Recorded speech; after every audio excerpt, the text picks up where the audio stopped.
Hola, ¿qué tal? Muy buenas tardes. Les saluda con mucho gusto su amigo Gabriel Morales López de la Universidad Juárez Autónoma de Tabasco. Tenemos una transmisión especial en vivo y en directo del Museo de Historia Natural José Narciso Rovirosa Andrade para nuestra actividad del día de hoy, que es la charla, el café científico de nombre José Narciso Rovirosa entre la divulgación científica y la vida pública. Bueno, quisiera hacer uso de la palabra para agradecer a las personas que han hecho posible el día de hoy esta actividad tan importante para rescatar la memoria de uno de los sabios y de los científicos más importantes de la vida pública tabasqueña. Quisiera agradecer en primer término a la Secretaría de Cultura, a la maestra Aida Elba Castillo Santiago, a través del director del Museo de Historia Natural, José Narciso Rovirosa Andrade, el licenciado Hernán Mayorga Hernández, a la cual le pido un fuerte aplauso por brindarnos este apoyo y abrirnos las puertas de este claustro histórico para hacer esta charla. También me gustaría agradecer todas las facilidades que hizo la jefa de servicios educativos del museo, la licenciada Gabriela Izquierdo Vega. Licenciada, muchas gracias por todo su apoyo, por todas las facilidades para hacer este evento. Y bueno, también de nuestra alma mater a una persona que nos ha apoyado en este tipo de actividades, al doctor Pablo Marín Olán, director de difusión y divulgación científica y tecnológica de nuestra Universidad Juárez Autónoma de Tabasco. Y bueno, quiero presentar el día de hoy a la persona que nos ayudará a adentrarnos a la vida de este importante naturalista tabasqueño.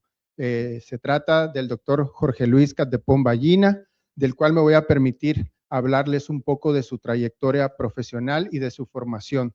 El doctor Jorge Luis Catdepón Ballina es egresado de la licenciatura en Historia por la Universidad Juárez Autónoma de Tabasco, es maestro y doctor en Historia por el Colegio de Michoacán, profesor investigador de tiempo completo de la División Académica de Ciencias Sociales y Humanidades desde el año 2012. Además, es miembro del Sistema Nacional de Investigadores, nivel 1, profesor de perfil deseable del Programa para el Desarrollo Profesional Docente de la Secretaría de Educación Pública. Sus líneas de investigación se relacionan con historia regional, enfoque económico, demográfico, ambiental, etcétera. Sus publicaciones versan precisamente sobre estos temas. Bueno, y quiero darle la bienvenida al doctor Jorge Luis Catdepón Ballina, quien nos hablará el día de hoy sobre este importante científico y naturalista tabasqueño.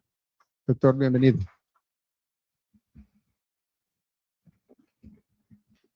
Hola, buenos días, buenas tardes ya, perdón, buenas tardes a todos. Agradezco a la Universidad Juárez Autónoma de Tabasco la invitación para participar en esta actividad, así como a la Secretaría de Cultura, en especial al Museo de Historia Natural, que está coordinado por el maestro Hernán Mayorga. Muchas gracias por la invitación, a todos ustedes por estar presentes y a las personas que igual nos acompañan en línea. Fíjense, cuando me platicaron de la charla, había pensado en un público quizá un poco en promedio, mayor, y a veces uno como académico se prepara para esa situación, pero a veces no los preparan a uno para dirigirse a jovencitos, ¿no? De preparatoria. Y eso a veces también para nosotros es un reto, cómo hacerles llegar un tema que es totalmente ajeno a su noción de realidad, ¿no? Bueno, pero voy a tratar de hacerlo un poco más relajado. Estoy cambiando mi chip, para que me entiendan este interés que surgió por estudiar a un personaje y que tiene que ver con mi experiencia como historiador. Bueno, en general vamos a ver estos temas, me voy a saltar esta parte, pero bueno, no antes mostrarles este dibujo. Este dibujo fue elaborado por José Narciso Rovirosa en el siglo XIX. Déjenme decirle, José Narciso Rovirosa es uno de los científicos, o si no es que el científico más relevante o importante que ha tenido Tabasco, sobre todo por sus aportes a la biología, a la zoología y a otras materias, como lo vamos a ver en un momento. Y tuvo una formación integral bastante interesante, pero a mí me llama mucho la atención la calidad de sus trazos, de sus dibujos. Pero bueno, ahorita vamos a platicar un poquito más.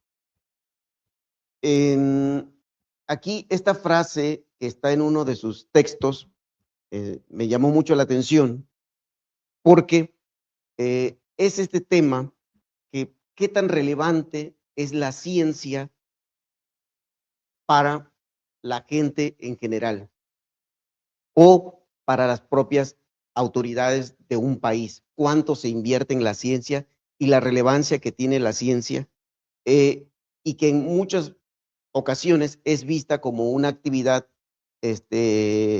para eruditos o para nerds, ¿no?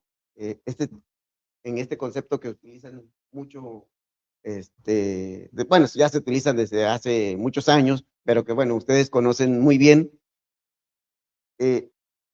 Y Rovirosa reflexionaba justamente cuál es el rol o papel de la ciencia y por qué es vista por otras personas ajenas a ella como una actividad superflua, cuando realmente debería ser relevante de estudiar. Ahora, ¿cómo surgió este interés por Rovirosa? Aquí tengo que agradecer a la doctora Sonia Irene Ocaña Ruiz, una historiadora del arte que se interesó por el personaje a partir de una invitación que tuvo de la Universidad de Ciencias y Artes de Chiapas para participar en una obra colectiva sobre intelectuales del siglo XIX. Y me invitó a participar porque ella ya había pensado en este personaje de José Narciso Rovirosa. Soy historiador y realmente casi nunca, más bien es mi primera experiencia de trabajar con una persona. Y ustedes me dirán, bueno, pues ya es historiador, pero el punto está en que normalmente los tipos de temas que suelo trabajar abarcan colectividades y obviamente en esa colectividad la individualidad se pierde un poco por estudiar los procesos económicos, políticos, ambientales, sociales, etcétera, de una sociedad. Y entonces se convirtió como en un reto, una curiosidad de saber un poco más sobre una persona. Y ahí tuvimos que investigar y hacer gestiones, habiendo muchos textos que hablaban sobre la vida del personaje y la relevancia que tenía para la sociedad tabasqueña, pero una de las cosas más importantes que encontramos fue el archivo personal de José Narciso Rovirosa, que primero estuvo en manos de Santa María, bueno, más bien Francisco J. Santa María, un intelectual de mediados del siglo XX, lo recuperó, no sabemos exactamente de dónde, pero él lo recuperó, lo conservó y después se trasladó a Carlos Pellicer.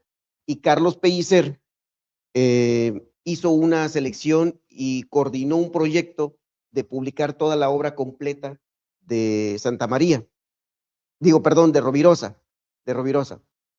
Y se hizo un texto por el gobierno del Estado y la Sociedad Mexicana perdón, de Geografía. Sí, me parece que sí.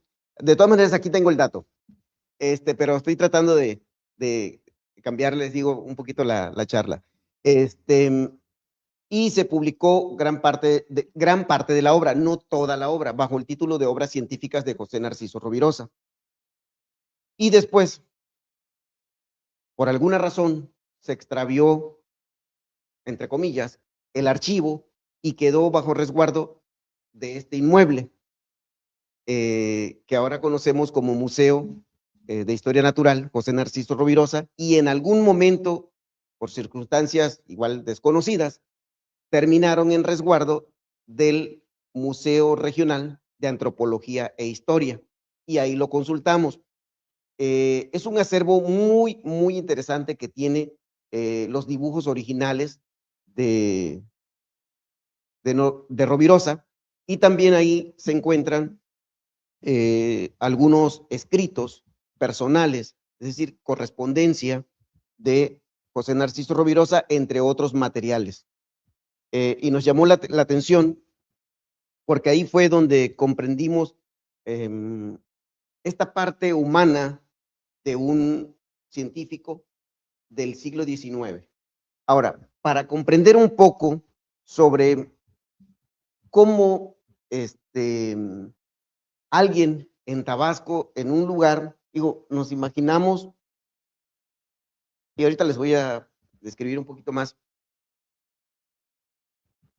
un pueblito de unas 6,000 personas aproximadamente, a mediados del siglo XIX, con calles de terracería, unas cuantas calles empedradas. Digo, imaginamos a San Juan Bautista, que era la capital, pero si nos trasladamos a un pueblito más pequeño, y sobre todo en una hacienda, un ranchito, en Macuspana, donde nació Narciso Rovirosa, pues venir a un lugar como San Juan Bautista o Macuspana era un gran logro en esa época. Digo, ahora es muy fácil trasladarse de un lugar a otro con el tipo de transporte que tenemos, pero en esa época el transporte se hacía a pie, a caballo o en canoas, ¿no? En cayucos les llamamos aquí en Tabasco, donde no había casi escuelas. Había una que otra escuela de educación primaria en algunas cabeceras, no en todas, y en San Juan Bautista todavía ni existía escuelas de educación superior hacia 1850. En esas condiciones nace Rovirosa. Miren, este es otro dibujo. Lo impresionante de él, que era un gran dibujante, y todos los detalles que tenía con todos estos dibujos. Y bueno, ¿cómo se formó él de esta manera? Yo, si nosotros vemos aquí alrededor, vemos muchos dibujos científicos, porque no están hechos con IA ni con tecnología, sino están hechos a mano como dibujantes, pero dibujantes que han tenido muchas clases, han sido formados en condiciones óptimas, por decirlo así, para poder tener esta calidad y sobre todo los materiales especializados para poder hacer estos dibujos que son bastante realistas. Digo, en la actualidad es más fácil comprender esta calidad de trabajo, pero en el siglo XIX, es decir, hace, ¿cuántos años? Estamos hablando 170 años aproximadamente, ¿no? Alguien, ¿cómo conseguía sus materiales o cómo llegaban? De eso vamos a platicar ahorita. Hay que entender algo, digo, por eso estoy tratando de trasladarles o que suelten un poco su imaginación a trasladarse hacia el pasado, para imaginar que en el siglo XIX en México y en gran parte del mundo había un gran interés por el conocimiento de el ser humano, de la naturaleza, del control del ser humano sobre la naturaleza, donde surge la ciencia como más o menos la conocemos hoy, con las grandes teorías, con todo esto que nosotros ahora tan fácil hablamos de la clasificación, de la evolución y de otros conceptos que nacen justamente a finales del siglo XVIII y en el siglo XIX se consolidan. En ese contexto, en México, hay también un interés por la ciencia, ¿no? y de formar científicos. Y ahorita vamos a ver también qué otros procesos intervienen en este tema. Pero en Tabasco, en ese contexto, hay grandes intelectuales que empiezan a registrar, digamos, lo que hay en Tabasco como recursos naturales o cómo es la naturaleza en sí misma. Y hay algunos pequeños trabajos como memorias de gobierno o algunos trabajos sobre los recursos que hay en Tabasco. Y en ese contexto también, además de José Narciso Rovirosa, hay otros intelectuales como Arcadio Centella, Alberto Correa, Marcos E. Becerra, o escritores como Manuel Sánchez Mármol o el mismo Arcadio Centella. ¿A qué voy con esto? Que en esa segunda mitad del siglo XIX, en Tabasco, que tendría en total más o menos hacia 1870, unos 130,000 habitantes. ¿Qué municipio tendrá 130,000 habitantes? Y en todo Tabasco. Estamos hablando de todo Tabasco. O sea, 130,000 personas distribuidas en todo esto. Es decir, todo esto era selva, pequeñas manchitas que apenas si se podían distinguir, estos pueblitos. No sé, creo que un lugar como alguna ranchería, era la mayoría como una ranchería de hoy, ya eran grandes poblaciones en esa época. San Juan Bautista tenía 6,000 personas aproximadamente. San Juan Bautista es lo que hoy es Villahermosa. Y 6,000 personas no hay, creo que ni en cualquier colonia de aquí de la ciudad, ¿no? Solo quizá un fraccionamiento que esté afuera de la ciudad era la población total de todo este espacio que hoy es Villahermosa, que tiene con su área conurbada cerca de 900,000 personas. Bueno, la sociedad de la época se dedicaba principalmente a la agricultura y la ganadería. Y exportaban gran parte de la producción de cacao, de maíz, caña de azúcar, zarzaparrilla y maderas, entre ellas maderas tintorias, madera de tinto. No sé si alguno de ustedes ha escuchado hablar de la madera de tinto. Esa madera se cortaba y se ponía en cocimiento para sacar un colorante.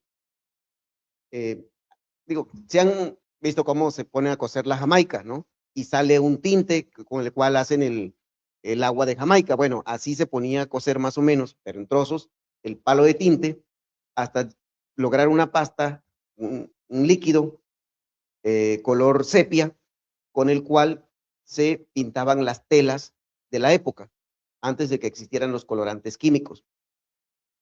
Y Tabasco era un gran exportador de palo de tinte durante todo el periodo colonial, hasta mediados del siglo XIX, que se inventan los colorantes químicos y empiezan a desplazar a las maderas tintorias, que todavía se siguieron exportando como hasta principios del siglo XX.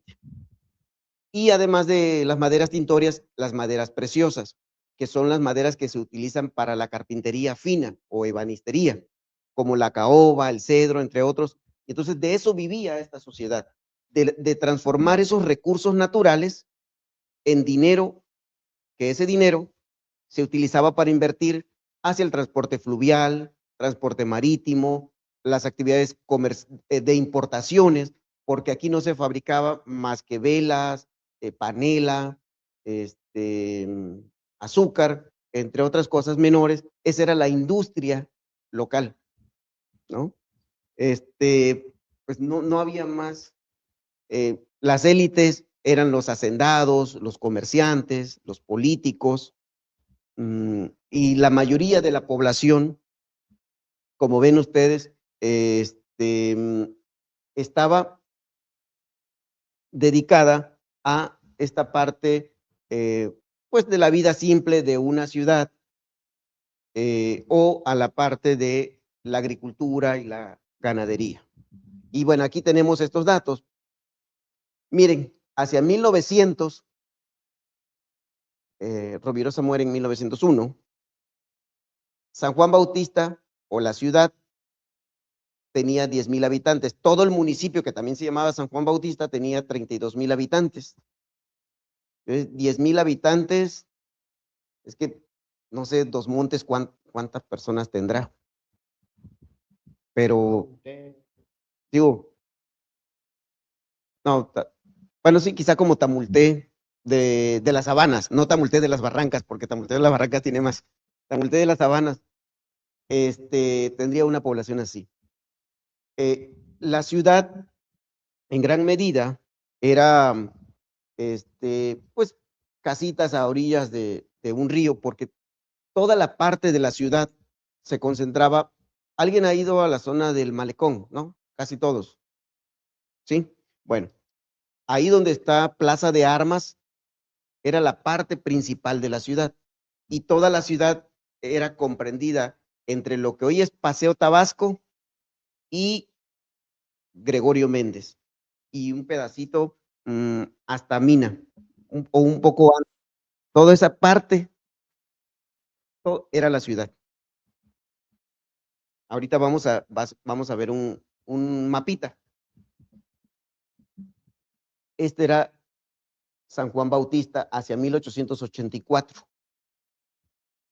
Aquí está Plaza de Armas. Esto es lo que hoy conocemos como Barrio Mágico. Y esto aquí es un río, perdón, un arroyo, que aquí coincide más o menos con, ¿alguien conoce la calle Rosales? Que viene, bueno, por donde estaba el INE hacia el Parque Juárez y salía al río. Este arroyo desapareció, pero es una bajada que hay en la calle Zaragoza hacia sobre Castillo, ven una bajada. Digo, los que conocen los nombres de las calles y la ciudad, más o menos ahí se ubican. Y estas dos lagunas, esta desapareció y aquí está actualmente la colonia municipal, y acá se hizo más chica y es la Laguna de la Pólvora. Esta es la original Laguna de la Pólvora que desapareció, y esta tenía otro nombre que se llamaba Laguna de Mallito, pero esta desapareció y su nombre pasó a esta de acá. Y esta otra laguna está en la prolongación de Zaragoza y es ya muy pequeñita. Esa era la... Ahora, les decía, estoy hablándoles de esto para que traten de imaginarse el contexto de la ciudad más importante que tenía Tabasco en el siglo XIX.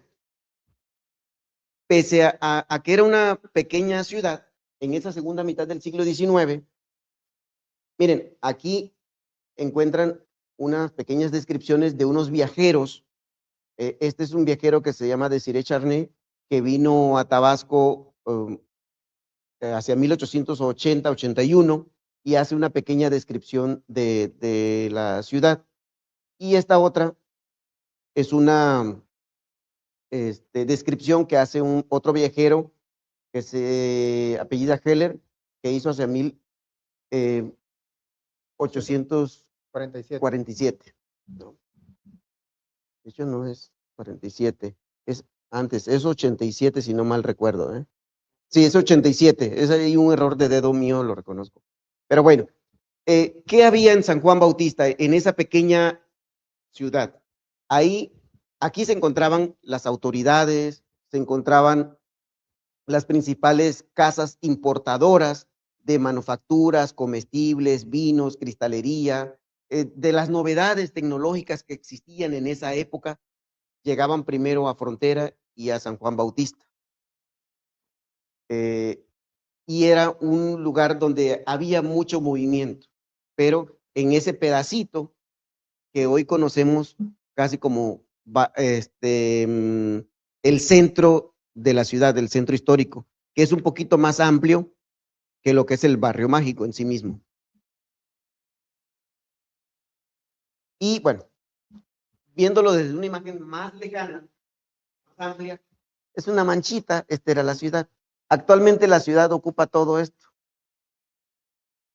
sobre agua.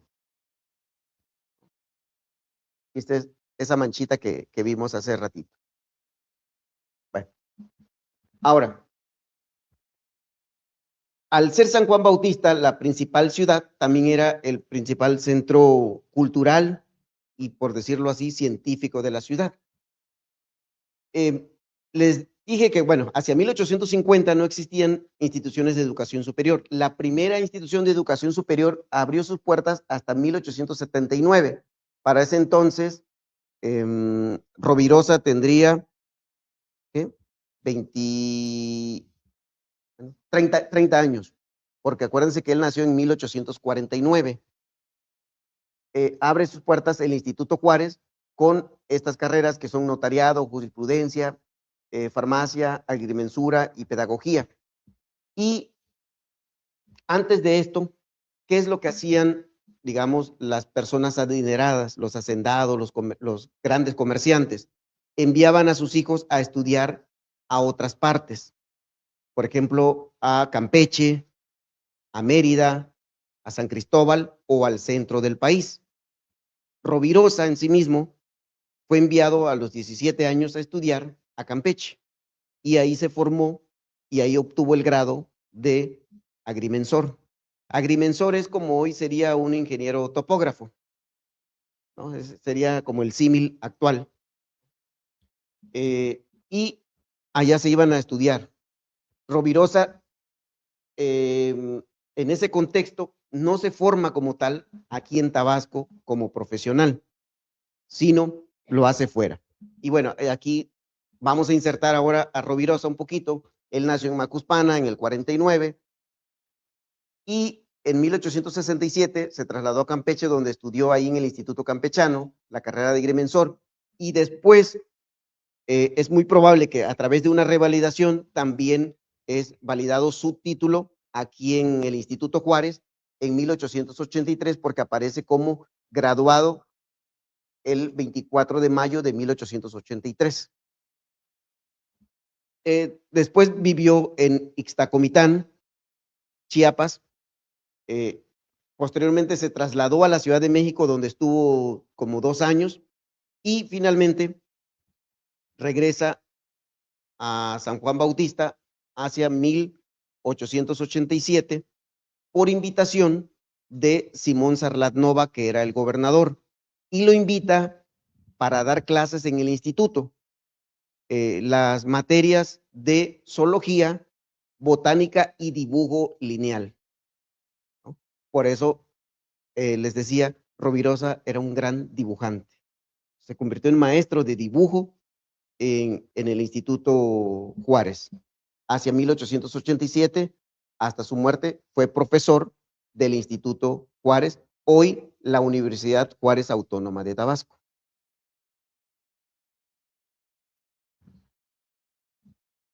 Miren, ¿por qué destaco esta parte del personaje Rovirosa? Ya les expliqué un poquito cómo era San Juan Bautista como la ciudad principal. Era un pueblito, digo, en la concepción que podemos tener hoy. Sin embargo, en el contexto de esa época era la gran ciudad, ¿no? Era el gran centro poblacional, cultural, político de Tabasco.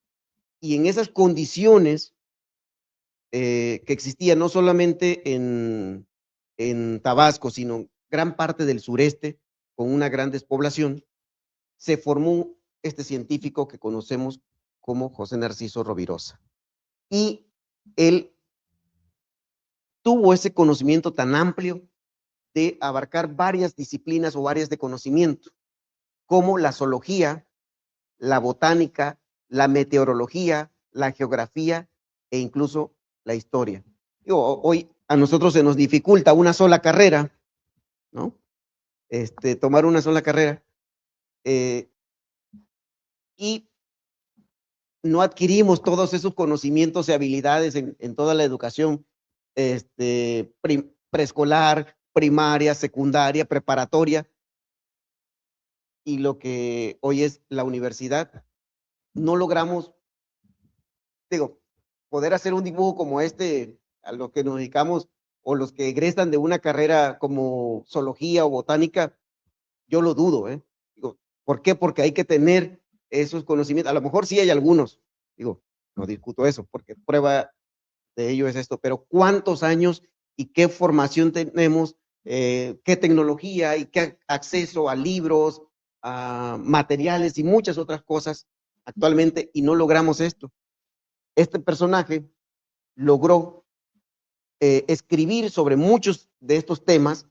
La complejidad de compilar sus publicaciones es que muchas de ellas aparecieron en revistas, libros, periódicos, folletos, informes de gobierno, memorias, diversidad de materiales, y eso ha dificultado la compilación total de su obra. Vemos, por ejemplo, que tiene escritos sobre aves, sobre vertebrados, sobre reptiles. Y él hizo los primeros estudios de zoología y de aves de vertebrados, por ejemplo, de monos o de algunas aves específicas. También trabajó sobre plantas comerciales y agrícolas, flores, helechos, orquídeas. De hecho, su publicación más importante y por la cual es reconocido a nivel internacional es sobre helechos, que es este texto que se llama Pteridografía del Sur de México, que se publicó póstumo a su muerte. Se publicó en 1909. Él fallece en 1901. Él había estado haciendo gestiones desde unos 2 o 3 años antes, pero ya no logró ver su obra publicada. Sin embargo, tuvo muchas otras publicaciones. Aquí vemos estas otras. Fíjense, los intelectuales de la época se interesaron mucho por conocer sobre la naturaleza, y justamente por eso es que se le da este nombre de naturalista. No había como tal estas divisiones como hay ahora, que tenemos, por ejemplo, veterinarios que se ocupan de los animales. Tenemos biólogos que ven muchas cosas, pero rara vez algo tan específicos como lo veía Rovirosa. Pero, por ejemplo, como Rovirosa, aparte de temas de zoología y de botánica, se metió a temas más complejos como la meteorología, tema de lluvias, climas o de geografía, estudios específicos sobre topografía, hidrografía, hizo algunas cartas topográficas del estado, ¿no? O lo que llamamos mapas de Tabasco, también sobre población indígena, y él elaboraba muchos de los informes y memorias de gobierno de la época. Y ahorita vamos a retomar ese tema. Pero bueno, vemos una diversidad de obras. Y es curioso cómo los científicos o académicos de la época tenían como títulos para obras muy similares. Vean, Nombres geográficos del estado de Tabasco, estudio etimológico, lo escribió Rovirosa en 1888, pero también un académico de la época que también es notorio, que es Marcos E. Becerra, que es chiapaneco tabasqueño. Él escribió también un libro que se llama así, Nombres geográficos del estado de Tabasco. O, ¿qué otro libro? Ensayo histórico sobre el río Grijalva, en 1897, unos años después, Santa María publica un texto igual sobre el río Grijalva que se llama El verdadero Grijalva, que retoma parte del trabajo hecho por Rovirosa. Y así vemos estas similitudes. Yo ya no enumeré todas las obras de Rovirosa, sino solo destaqué las más importantes para que conocieran al personaje. Aparte de todo ese trabajo que él desarrolló como científico, también tuvo diversas ocupaciones administrativas o en administración pública. Fue maestro o profesor del Instituto Juárez entre 1887 y 1901, les decía hace un ratito, pero también fue primer regidor del Ayuntamiento de San Juan Bautista de 1890 al 91, fue diputado de los municipios de Jonuta y Macuspana entre 1892 y 1898, fue agente de la Secretaría de Fomento de 1894 y 1901, que es donde hizo esta gran parte de trabajo que tiene que ver con geografía y meteorología, o fue incluso comisario inspector de ferrocarriles en Tabasco en 1901, que fue el año de su fallecimiento. Todo este tipo de actividades, digamos, en administración pública, más su actividad científica. Y bueno, aquí cabe hacer mención, estos trabajos en administración pública le permitían obtener recursos económicos para hacer su trabajo científico. Con eso financiaba sus viajes de exploración por Tabasco, hacia Teapa, Macuspana, entre otros espacios donde él iba a recolectar datos o información sobre la flora, sobre la fauna, sobre la geografía, hidrografía, entre otros, con este trabajo. Para todo eso, aparte para sostener a su familia. Y logró un gran reconocimiento científico y se vinculó con varias sociedades científicas de la época, entre ellas la Sociedad Mexicana de Historia Natural, la Sociedad Mexicana de Geografía y Estadística, la Sociedad Científica Antonio Alzate, la Sociedad Agrícola Mexicana, entre otras agrupaciones o asociaciones de científicos de la época.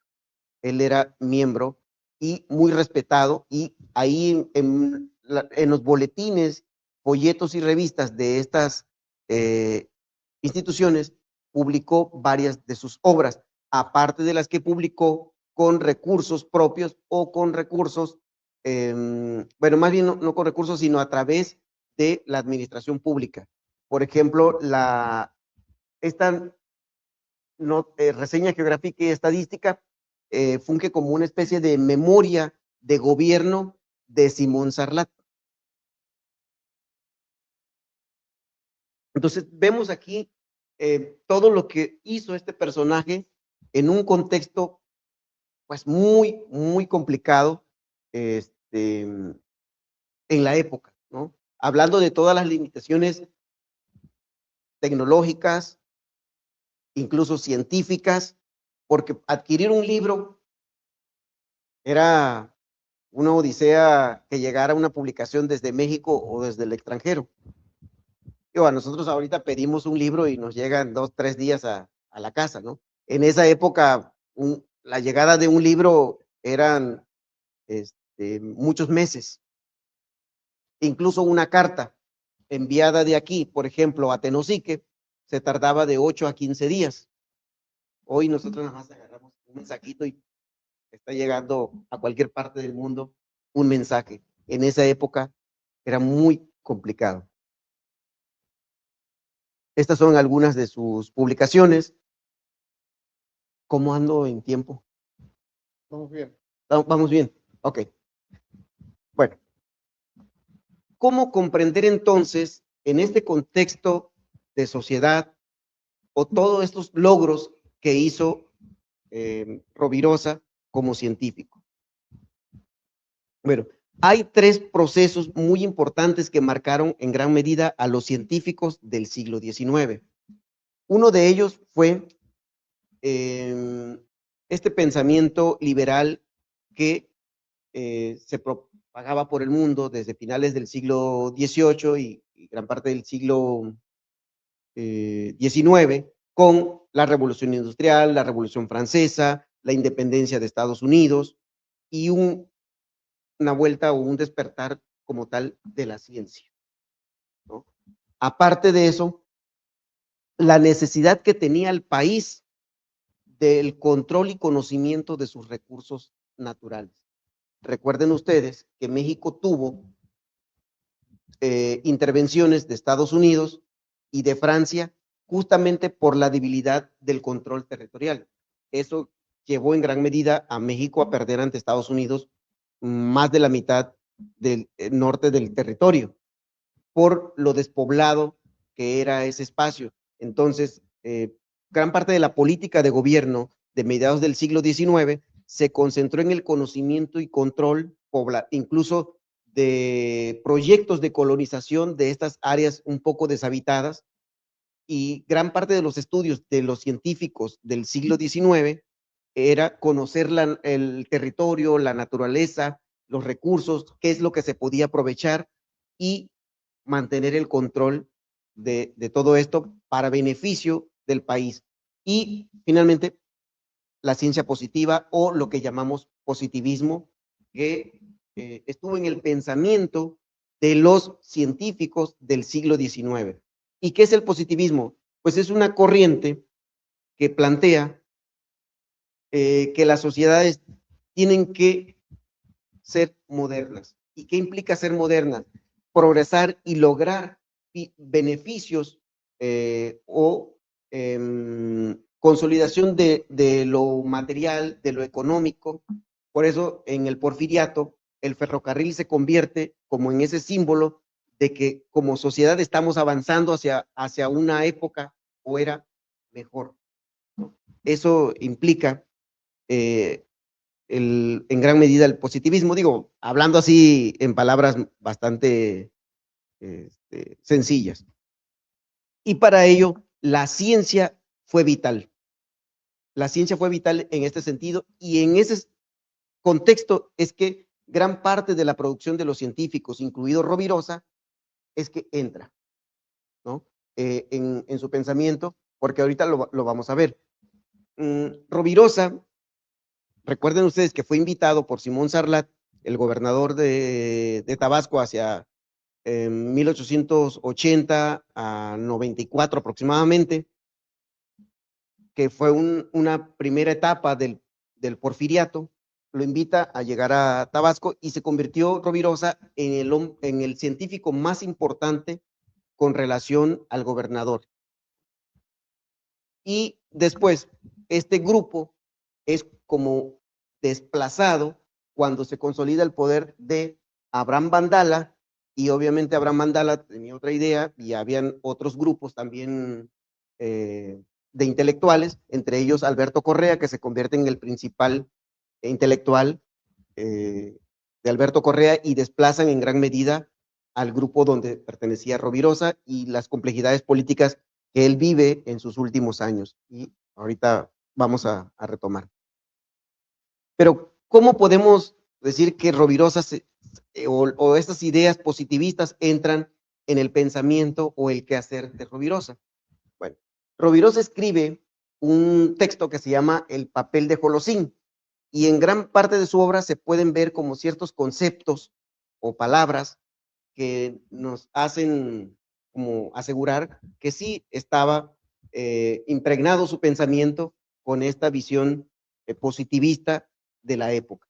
Y bueno, vemos aquí cómo él en este texto resalta estos conceptos de progreso, de prosperidad, y que tiene que ver con el conocimiento de los recursos y su aprovechamiento para lograr esa mejora económica y material que necesitaba Tabasco, ¿no? Él tenía como científico esa visión de aportar sus conocimientos para el control de los recursos naturales y contribuir con su trabajo a esa prosperidad de Tabasco. Porque también tenía esa visión de lo que es el progreso, que en algún momento en el futuro Tabasco tuviese tierras productivas, que las tierras improductivas se activaran y todo fuese bonanza para todos. Entonces, está en la visión de los científicos de la época y aquí podemos verlo, y en gran parte de sus textos hace mención justamente de estos conceptos. Ahora, el vínculo que tuvo José Narciso Rovirosa con muchos intelectuales de la época fueron tanto internacionales, nacionales y locales, tanto personajes políticos como académicos o científicos. En su correspondencia hay cartas con Porfirio Díaz, ahorita vamos a hacer mención de este tema, con el ministro de Justicia e Instrucción Pública, con el ministro de Fomento, Manuel Fernández Leal, y con intelectuales de la época que son muy reconocidos. Él colabora como dibujante, les decía ese aspecto, con Peñafiel, con Antonio Peñafiel, en su obra más importante, él fue el dibujante, ¿no? Rovirosa. Y obviamente a nivel local tuvo contacto con ambos gobernadores, aunque con este último terminó en una relación muy tensa con Abraham Bandala, pero convivió con otros grandes intelectuales de Tabasco que también hicieron un gran mérito como él, pero bueno, el más importante obviamente fue José Narciso Rovirosa, pero estos otros académicos también hicieron cuestiones muy importantes. Este otro, bueno, fue Policarpo Valenzuela.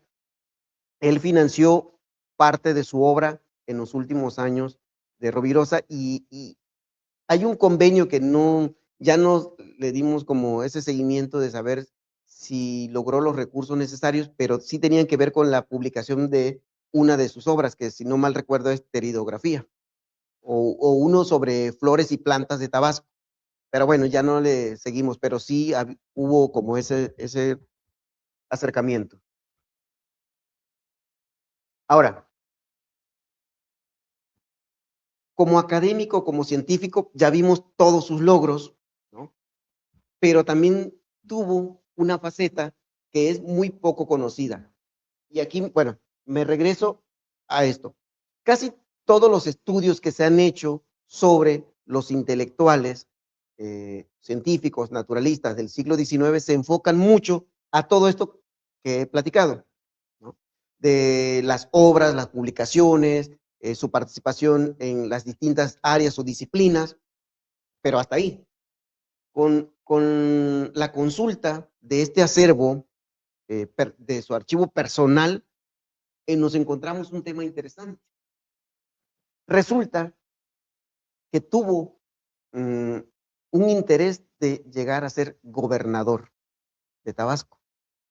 Hay una carta que él envía a Porfirio Díaz el 29 de enero de 1898, donde le manifiesta que, y de hecho hay correspondencia, y sí es real, porque ahí hay otras cartas o documentos de algunas poblaciones de Nacajuca, Macuspana y otros lugares, donde le piden que él sea candidato a gobernador, puesto que se ha vencido el periodo de Abraham Bandala, que de 1894 a 1898, los gobernadores duraban 4 años en el poder.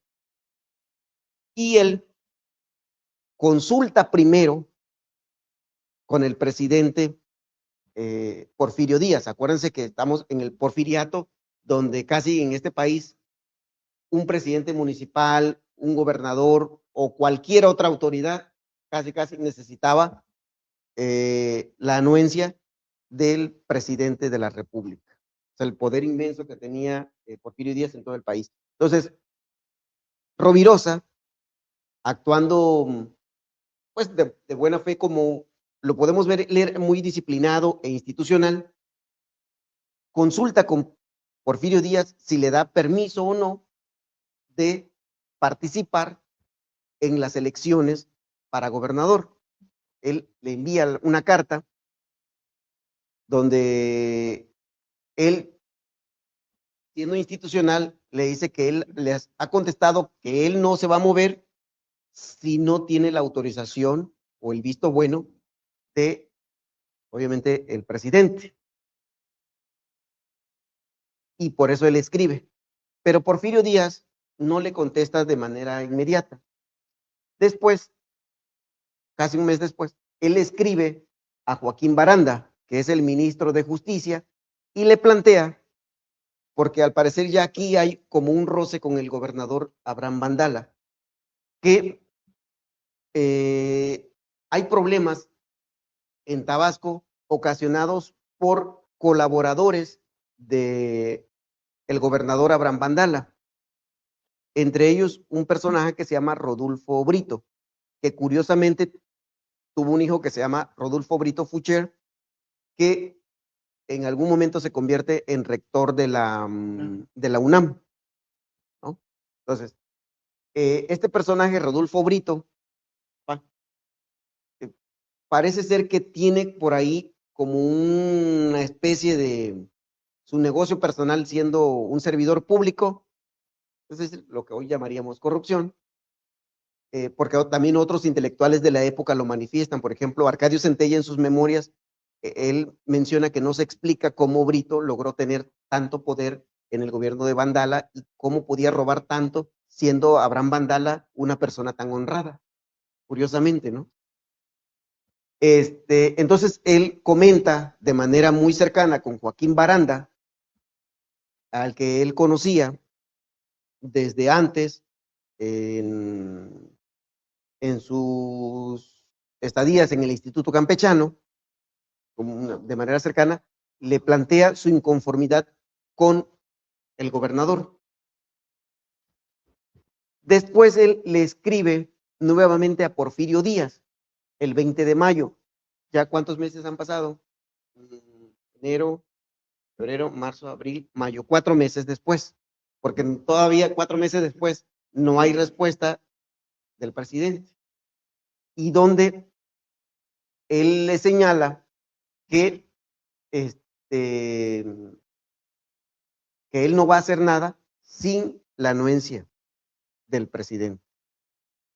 Que él espera que lo entienda, pero aquí, justamente, debido a que ya hay como, se hizo pública como ese interés de participar en las elecciones para gobernador, parece ser que no lo tomó muy bien Abraham Vandala y empezó a bloquear a Narciso Rovirosa. Entonces Narciso Rovirosa decide, ¿saben qué? Mejor me retiro de la administración pública, no quiero problemas, renuncia como diputado local. Acuérdense que era diputado local por Jonuta y Macuspana en 1898. Renuncia a su cargo en el Congreso para que no se cuestione su lealtad o institucionalidad con el gobierno federal. Después le escribe a Manuel Fernández Leal, que es ese mismo día, porque en realidad la carta que le escribe a Díaz se la hace llegar a través de Manuel Fernández Leal, que es el ministro de, ¿qué les había dicho? De fomento, que es como el secretario de Economía, lo que hoy es, ¿no? Le escribe haciéndole ver que ya empieza a sufrir como efectos de ese interés por participar como candidato a gobierno, pero empieza a ser bloqueado e incluso el propio Abraham Vandala le escribe al secretario de Fomento, porque después hay como una carta de vuelta donde le comenta que ha decidido romper con la administración local para que no se presenten más situaciones con él, pero él prácticamente se retira de la administración pública en este momento, por eso, y solo se va a quedar con su cargo dentro de la Secretaría de Fomento. Acuérdense que él era como un representante de la Secretaría de Fomento y que eso le permitía en gran medida tener como conocimientos sobre la topografía y otros temas relacionados con la economía local. Finalmente llega la carta de don Porfirio y don Porfirio es muy tajante con él el 3 de junio de 1898, donde dice, bueno, sí está bien que hayas renunciado como diputado local, pero que eso no se vaya a interpretar como que lo que quiere usted es ser agente libre para poder buscar la gobernatura. Espero que me lo demuestre usted con los hechos que no quiere eso. Muy tajante, ¿no? Yo espero que así con los hechos, como con las conversaciones que tenga usted con sus amigos, porque acuérdense que Rovirosa le dice que sus amigos y otras personas quieren que él sea candidato, pero que él demuestre que no quiere. Así, pum, así remata don Porfirio su carta. Como diciéndole, está bien, no te metas.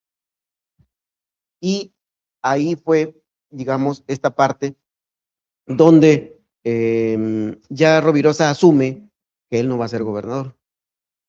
Ya no tiene esperanza. Pero eso creó esa ruptura con la administración local, porque al principio sí tenía una relación más o menos respetuosa con Abraham Vandala y hacía algunas colaboraciones o trabajo, pero a partir de aquí ya no. Empieza a ser como segregado dentro de la administración pública y él ya solo se queda con el cargo que tenía en la Secretaría de Fomento. Y después de eso,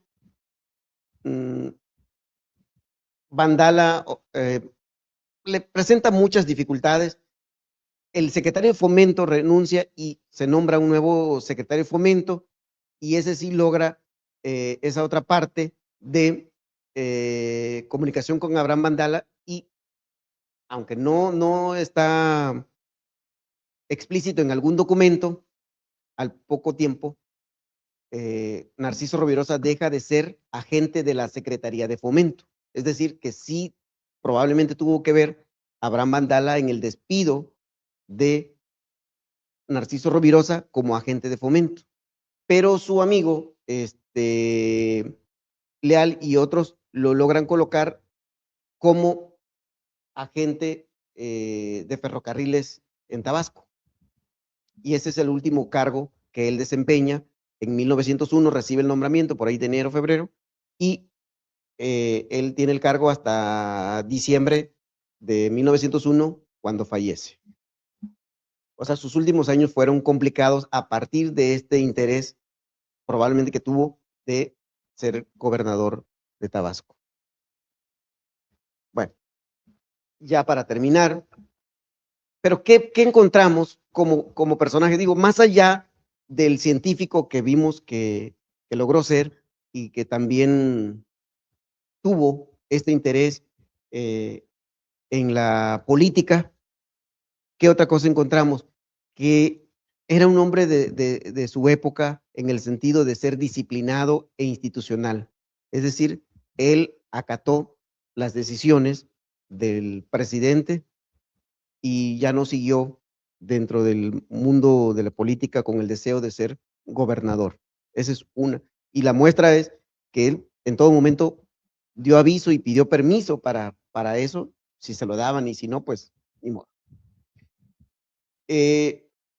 La administración pública sirvió a él para sostener a su familia, pero también tener los recursos necesarios para poder hacer ciencia en esa época.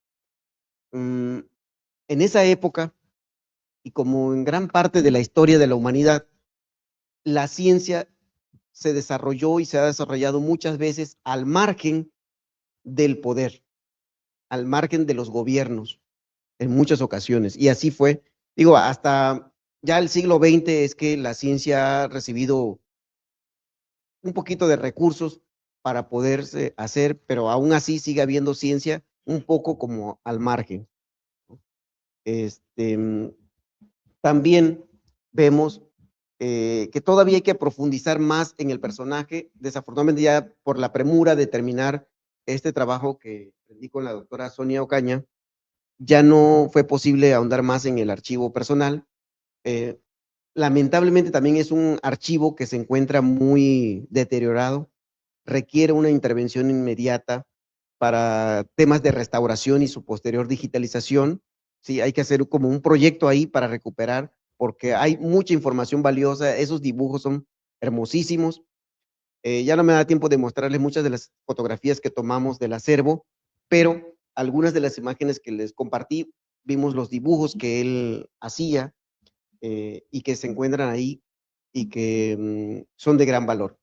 Algo también que me faltó quizá abundar o profundizar en esta charla fue la influencia que tuvo sobre Rovirosa Tomás Aznar Barbachano, que fue el primer rector del Instituto Campechano. Tomás Aznar Barbachano fue su profesor e incluso su protector durante sus estudios en el Instituto Campechano. Y Tomás Aznar Barbachano era un profesor, pero también desempeñó cargos públicos en Campeche y fue uno de los grandes promotores de la conformación del estado de Campeche. Ustedes recuerdan que el estado de Campeche se formó ya en la segunda mitad del siglo XIX, hacia 1862 aproximadamente.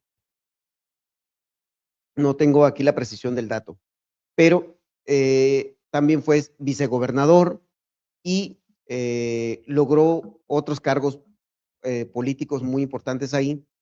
¿Y por qué decimos que Tomás Aznar Barbachano fue una persona muy influyente en la vida y obra de José Narciso Rovirosa? Porque después, cuando sus hijos promueven la elaboración de una biografía o estudios biográficos de Tomás Aznar Barbachano, le piden a Rovirosa colaborar.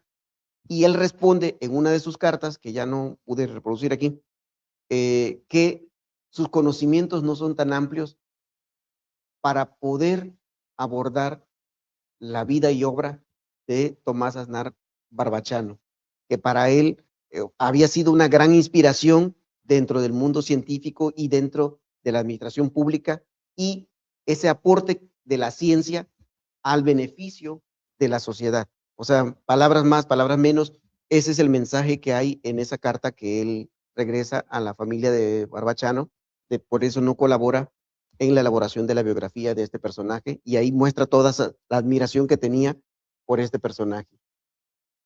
¿Y qué tan relevante o importante sigue siendo Rovirosa en la actualidad? Bueno, la prueba es que este lugar donde estamos, que es el Museo de Historia Natural, lleva su nombre, ¿no? José Narciso Rovirosa. Aparte, la UJAT tiene por ahí un herbario, un jardín botánico que lleva su nombre. Hay calles que llevan su nombre. El nombre de José Narciso Rovirosa están escritas con letras doradas en el Congreso local, ¿no? Ha tenido muchos reconocimientos, y también hay que destacar que tuvo 2 hijos, de los cuales también hicieron una gran obra cada quien en su área. Uno fue Gustavo A. Rovirosa Pérez, que fue médico, que el Hospital de Alta Especialidad, que nosotros conocemos como el Hospital Rovirosa, es por este hijo de José Narciso Rovirosa. Y el aeropuerto de la ciudad lleva el nombre de Carlos Manuel Benito Rovirosa Pérez, que era piloto, capitán, y que es hijo también de José Narciso Rovirosa Andrade. Me faltó mencionar un poco más este apellido. Y bueno, les agradezco mucho. Traté de hacer la charla un poquito más amena, porque sé que muchos de ustedes no están familiarizados con la historia o con personajes, pero traté de ubicarles cómo una persona en el siglo XIX, en condiciones totalmente adversas, logra una gran trascendencia con su obra. Muchas gracias. Muchas gracias. Un fuerte aplauso para el doctor Jorge Luis Catepón. Bueno, vamos a entrar a una pequeña sesión de preguntas y respuestas. La primera es una que nos hacen a través de la transmisión que estamos haciendo por Facebook Live, del señor Arturo Alvarado Arpáez.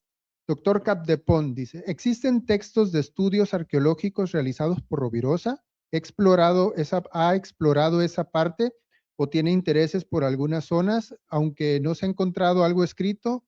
Bueno, saludos, doctor. Toda mi admiración y respeto. Sí, miren, hay, por ejemplo, aquí, Rodrigo Antonio Vega escribe José Narciso Rovirosa, sus escritos científicos. Ahí hace toda una lista de muchas de las obras de Rovirosa.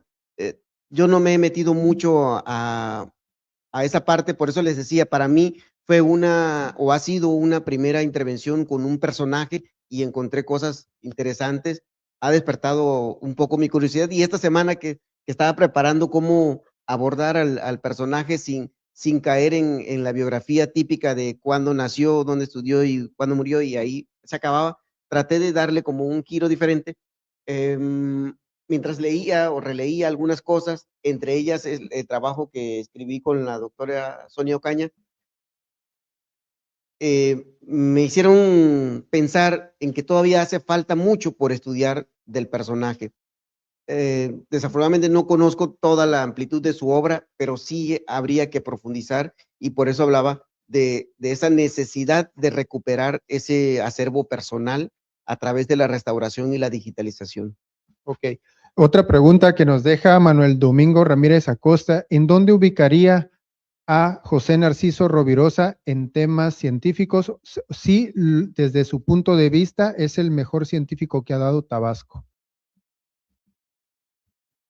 Carlos Pellicer dijo en algún momento que después de José Narciso Rovirosa, todos los tabasqueños somos de segunda clase.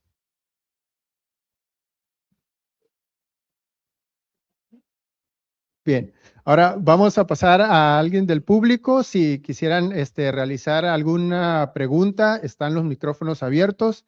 Con mucho gusto, podemos cederle el uso de la palabra. A ver, por acá. Sí, dígame.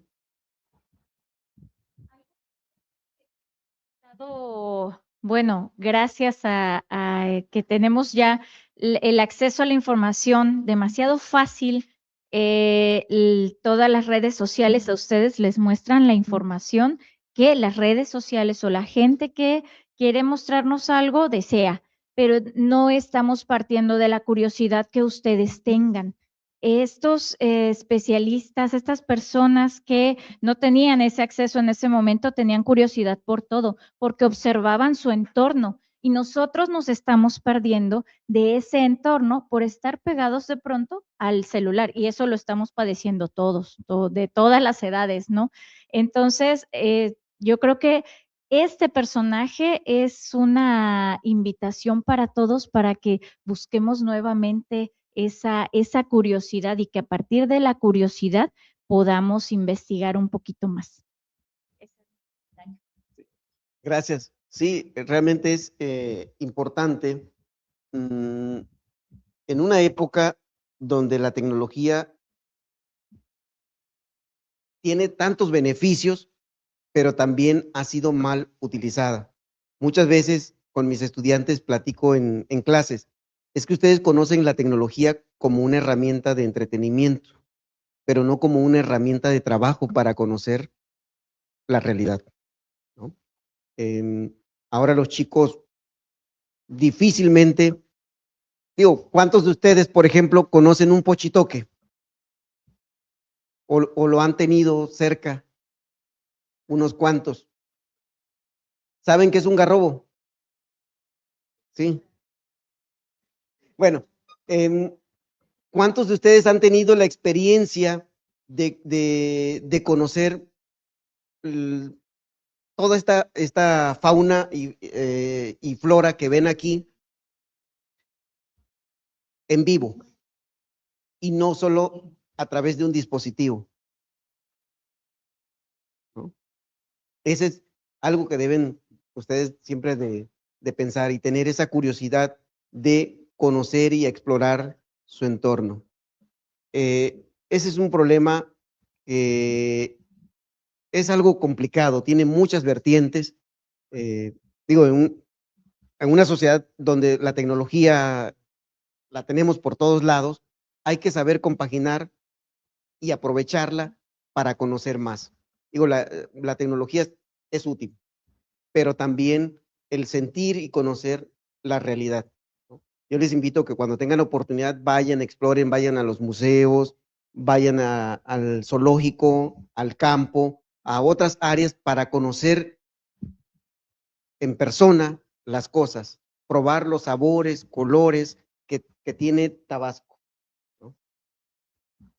Bien, vamos a brindarle. Perdón, otra pregunta aquí. Pues más que pregunta sería como comentario o complemento a lo que se acaba de mencionar. Veo que estamos rodeados de jóvenes curiosos y algo que me pareció interesante, no sé si vieron en la presentación los mapas de nuestra antigua San Juan Bautista, hoy Villahermosa, y los cambios que ha tenido. Pues y el anterior, nada más en la zona central, si lo podrías mostrar. Gracias.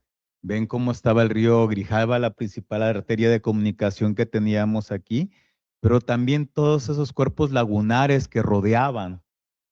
Y sin embargo, ahí hay fauna. Aquí al lado tenemos una laguna hermosa, la Laguna de las Ilusiones. Y pues jóvenes curiosos, si algunos tienen proclividad para la ciencia, que precisamente así inicia todo con curiosidad, el saber qué es y cómo se transforma, pues tomar eso en cuenta, ¿no? Y tomemos el ejemplo de este hombre de ciencia, pero también un hombre preocupado por su localidad, ¿no? Por su estado. Y ser parte también articulante de ello, ¿no? Conservar lo que tenemos, pero nada más conservarlo por el hecho de tenerlo, sino el por qué conservarlo. Y por ejemplo, esta laguna que aparte que es una belleza, todas las especies que alberga y también una función que tiene dentro del microclima de nuestra ciudad, ¿eh?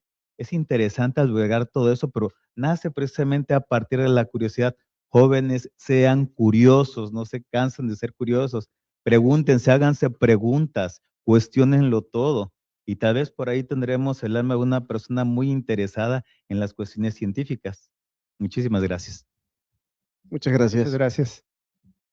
Bueno, pues vamos a brindarle un fuerte aplauso al doctor Jorge Luis Catepón Ballina. Si nos hacen el favor de encender la luz. Y bueno, me gustaría que viniera al frente el doctor Pablo Marino Olán y el director del museo, que quiere hacer un breve reconocimiento al doctor Catepón. ¿Cómo no? Muchas gracias, jóvenes, por haber estado en esta excelente plática con el doctor Jorge Luis Catepón. Es un tema muy especializado y sobre todo, pues, es de mucho conocimiento para todos ustedes.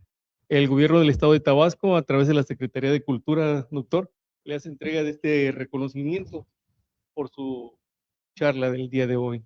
Por favor. Muchas gracias.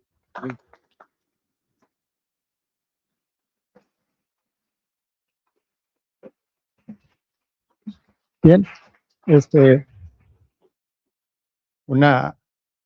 me permite el micrófono para la foto oficial con el doctor Pablo y el director.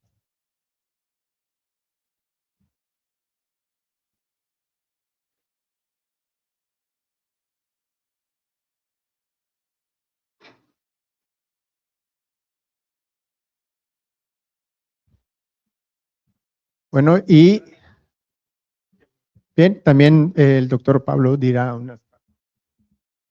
Hola, ¿qué tal? Chicos, bueno, agradezco aquí a los jóvenes universitarios que vienen también de la intercultural. Por ahí nos supimos que tuvieron un pequeño percance, lo que les no permitió llegar a tiempo. Bueno, pero no hay ningún problema, ahí está el artículo, se lo vamos a pasar. Y gracias, doctora Amelia, por traer a su grupo. Le agradecemos muchísimo ese gesto. De parte de la universidad, también vamos a hacer una entrega de participación al doctor Jorge Luis Catepón Ballina. Vamos a dar una constancia por haber participado en el programa Café Científico UJAT.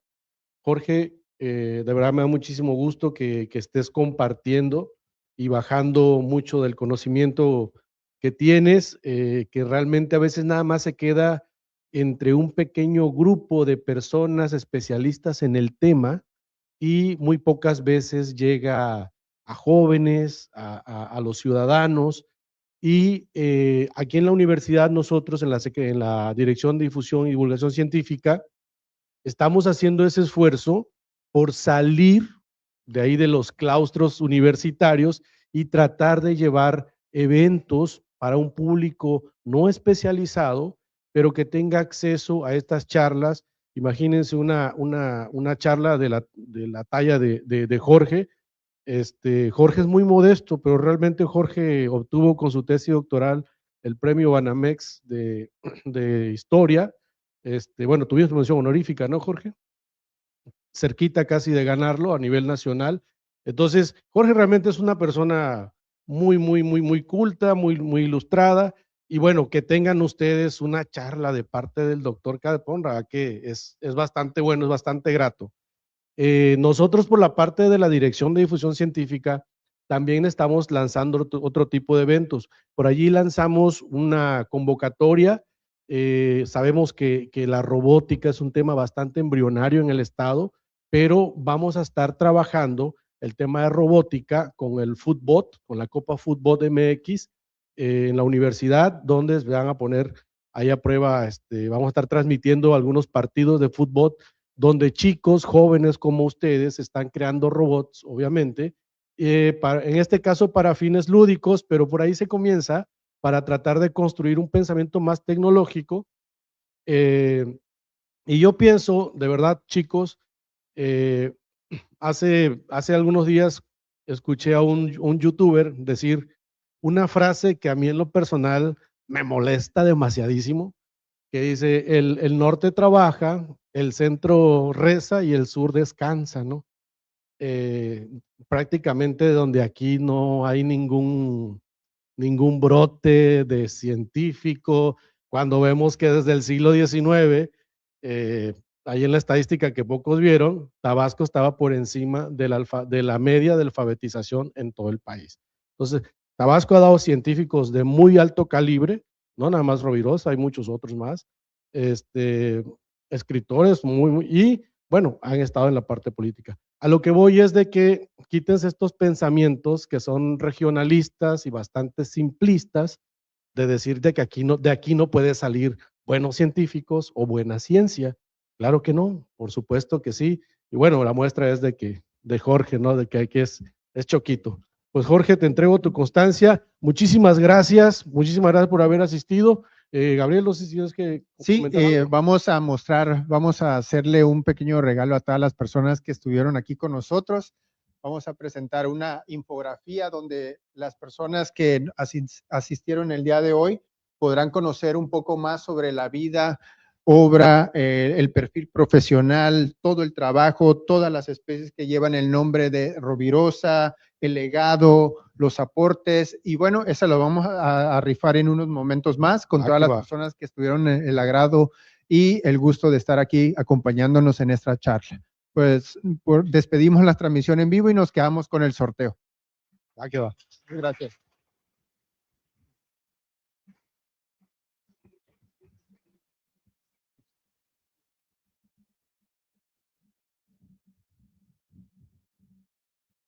Bueno, ahorita vamos a hacer la rifa. Igual, muchas gracias a todas las personas que llegaron de la Universidad Intercultural.